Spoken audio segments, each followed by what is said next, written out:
OTT പ്ലാറ്റ്ഫോമുകളുടെ കാലമാണിത്. അതായത് ഒരൊറ്റ ക്ലിക്കിൽ നമുക്ക് ഫിലിം കോണ്ടന്റുകൾ, ഡോക്യുമെൻ്ററി ഒക്കെ കിട്ടുന്ന ഒരു സമയം. പക്ഷെ അപ്പോഴും IFFK പോലെയുള്ള മേളകൾക്ക് ലഭിക്കുന്ന സ്വീകാര്യതയ്ക്ക് യാതൊരു കുറവും വന്നിട്ടില്ല. വലിയ ജനപങ്കാളിത്തം തന്നെയാണ് ഇപ്പോഴും ഇവിടെ ഉണ്ടാവുന്നത്. OTTയുടെ ഈ ഒരു സമയത്തും IFFK പോലെയുള്ള മേളകൾ വേറിട്ട് നിൽക്കുന്നതെന്നുള്ളത് നമുക്ക് ചോദിച്ചറിയാം. IFFK ശരിക്കും ഒരു മൂവി വാച്ച് ചെയ്യാൻ മാത്രമല്ല, ശരിക്കും അതൊരു ഫീലാണ്. ഇപ്പം ഞാൻ സാധാരണ ലാസ്റ്റ് ഇയർ വരെ ഇപ്പോൾ 5th ഇയർ ആണ്, എപ്പോഴും ഫ്രണ്ട്സിൻ്റെ കൂടെ ആ ഒരു വൈബായിരുന്നു. ഇന്ന് സോളോ ആണ്, പക്ഷേ എങ്കിലും സ്റ്റിൽ ഐ ലവ് ഇറ്റ്. അപ്പോൾ മൂവി കാണുക എന്ന് ഒരിടത്തു നിന്ന് പോകുക OTT അല്ല, അതിനുപരി ഒരു ഫെസ്റ്റിവൽ എന്നുള്ള രീതിയിൽ ഭയങ്കരമായിട്ട് IFFK ഈസ് ഓൾവേസ് IFFK. അതായത് ഇപ്പോൾ എത്ര ഡിജിറ്റലൈസ് ആയെന്ന് പറഞ്ഞാലും, എത്ര ടെക്നോളജി വളർന്നു എന്ന് പറഞ്ഞാലും, ഇങ്ങനെയുള്ള ഒരു എൻവയോൺമെൻറ്റൽ റിലീസ് നടത്തുന്ന സംഭവങ്ങളെല്ലാം അഫ്കോഴ്സ് എപ്പോഴും നിലനിൽക്കും. അപ്പോൾ വേറിട്ട് നിൽക്കുന്നു എന്നുള്ളത് തന്നെ ഒരു എന്ന് വെച്ചാൽ ഇത്രയും ഡിജിറ്റലൈസ് ആയ സമയത്ത് നിന്ന് തന്നെ IFFK ഈസ് റണ്ണിങ്. അത് തന്നെയാണ് ഏറ്റവും വലിയ കാര്യം. തീർച്ചയായിട്ടും തിയേറ്ററിൽ എക്സ്പീരിയൻസ് എന്ന് പറയുന്നത് വേറൊരു അനുഭവമാണ്. ഇത്ര ആളുകളുടെ കൂടെ ഇരുന്ന് ബിഗ് സ്ക്രീനിൽ സിനിമ കാണും. സിനിമ എപ്പോഴും അങ്ങനത്തെ കാഴ്ച തന്നെയാണ്. ഒരു ചെറിയ സ്ക്രീനിൽ ആസ്വദിക്കേണ്ടുന്ന ഒന്നല്ല സിനിമ എന്ന വിശ്വാസക്കാരാണ് ഞാൻ.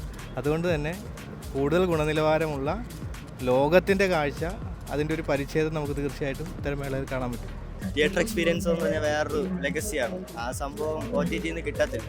അത് നമ്മൾ കൂട്ടത്തോടെ ഇരുന്ന് ഓരോ കോമഡി ആയിരുന്നാലും ഒരു ആർട്ട് ഫോം ആയിരുന്നാലും ഇരുന്നിട്ട് അതിന് പരസ്പരം ഷെയർ ചെയ്യുന്നത്, ചിരിക്കുന്നതായിട്ടുള്ള ഒരു എക്സ്പീരിയൻസ് ഉണ്ട്. അതൊരിക്കലും OTT പ്ലാറ്റ്ഫോമിൽ തരാൻ പറ്റില്ല. തിയേറ്ററിൽ നമ്മൾ കാണുന്നതും മൊബൈൽ അല്ലെങ്കിൽ വീട്ടിൽ നിന്ന് കാണുന്നതും തമ്മിൽ ഒരുപാട് വ്യത്യാസമുണ്ട്. ചിലപ്പോൾ നമുക്ക് ഇഷ്ടപ്പെടാത്തൊരു സിനിമയായിരിക്കും, ചിലപ്പോൾ തിയേറ്ററിലെ ഓളത്തിലല്ല അതിൽ ആ ടെക്നോളജി, ആ സൗണ്ട് എഫക്റ്റിലൊക്കെ കാണുമ്പോൾ നമുക്കൊന്നും കൂടി ഇഷ്ടമാവും. മൊബൈലാകുമ്പോൾ നമുക്ക് നമ്മുടെ ഇഷ്ടത്തിന് കാണും. പിന്നെ ചിലപ്പോൾ അതിൻ്റെ ഒക്കെ ഡിസ്ട്രാക്ഷൻസ് ഒക്കെ വന്ന് നമ്മൾ അങ്ങോട്ടും ഇങ്ങോട്ടും മാറും. പിന്നെ കൺവീനിയൻസ് ഉണ്ട്. നമുക്കിപ്പോൾ ഒരു സിനിമ നമ്മുടെ ഡേ ടു ഡേ ലൈഫിൽ അവർ തിയേറ്ററിൽ പോയി കാണാൻ പറ്റിയൊക്കെ നമുക്ക് OTTയിൽ സമയമുള്ള കണ്ടുപിടിച്ച് നമുക്ക് കാണാൻ സാധിക്കും. അങ്ങനത്തെ ഒരു ഓപ്ഷൻ ഉണ്ട്. ചലച്ചിത്രമേളകളെന്ന് പറയുമ്പോൾ ഇപ്പോൾ ഞാനൊക്കെ ഫിലിം സൊസൈറ്റി, എൻ്റെ നാട്ടിലുള്ള ഫിലിം സൊസൈറ്റികൾ വഴിയാണ്, ദേശീയ ഫിലിം സൊസൈറ്റി പോലുള്ള സൊസൈറ്റി വഴിയാണ് ചിത്രങ്ങൾ ആസ്വദിച്ചു തുടങ്ങി. അപ്പോൾ ആ കാലത്ത് എന്ന് പറഞ്ഞാൽ ഇപ്പം OTT പ്ലാറ്റ്ഫോം അതൊരു ഡിജിറ്റൽ ഏരിയ ആണ്. ഇത് അത്തരത്തിൽ ഈ ഒരു ജനപങ്കാളിത്തം ഇതൊന്നും നമുക്ക് OTTയിൽ ആസ്വദിക്കാൻ സാധിക്കില്ല. ഒരു ഫെസ്റ്റിവൽ മൂഡ് ആസ്വദിക്കണമെന്നുണ്ടെങ്കിൽ ഇത്തരത്തിൽ IFFK പോലെയുള്ള അല്ലെങ്കിൽ ഫിലിം സൊസൈറ്റികൾ നടത്തുന്ന ഫിലിം ചലച്ചിത്രമേളകളൊക്കെ ആവശ്യമായിട്ട് വേണമെന്നാണ് എൻ്റെ ഒരു പേഴ്സണൽ ഒപ്പീനിയൻ. ഞാൻ ഫിലിം ശരിക്കുള്ള ഫിലിം തന്നെയാണ്, അതിന് വേറെ തന്നെയാണ് എന്ന് പറഞ്ഞാൽ എനിക്കത് പറഞ്ഞ് ഫലിപ്പിക്കാനുള്ള ആരോഗ്യം കുറവാണ് ഇപ്പോൾ. മുമ്പൊക്കെ പറയുമായിരുന്നു. ഇപ്പോഴത്തെ സ്ഥിതി നമ്മൾ യുദ്ധം ചെയ്യുന്ന പോലെയാണ് ഇപ്പോഴത്തെ സംഭവങ്ങളെല്ലാം, ഇല്ലേ? ചെറുപ്പക്കാർ, വയസ്സായ ആൾക്കാരും.